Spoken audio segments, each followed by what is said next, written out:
The last time the Democrats nominated a war supporter was John Kerry, and he wasn't successful.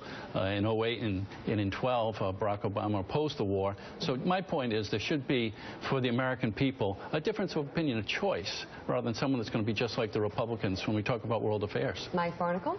Governor, given the fact that a vote is a choice, what sets you apart from all of the other candidates? What would make you a better president than Hillary Clinton or Jeb Bush or anyone else? Well, it starts with the decision not to go into Iraq, and I was one of the 23 senators. Okay, let me answer your question, though, but that's where it starts.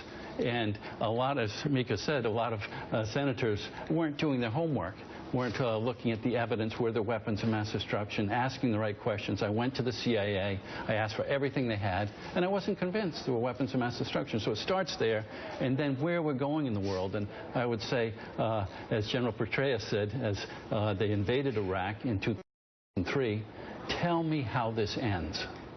And that's the key question right now. Never mind what happened and the mistake that we got there. But as General Petraeus said, tell me how this ends.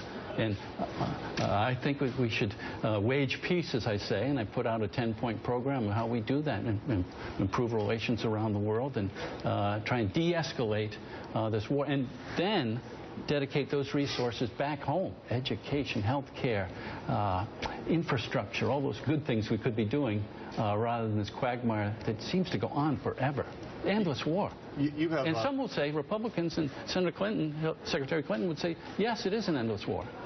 I have a different point of view. You have made this point about Secretary Clinton a lot in the run-up to your announcement that you were going to run for president. She's a hawk. I'm curious about whether you see yourself as running for president or running to make a point.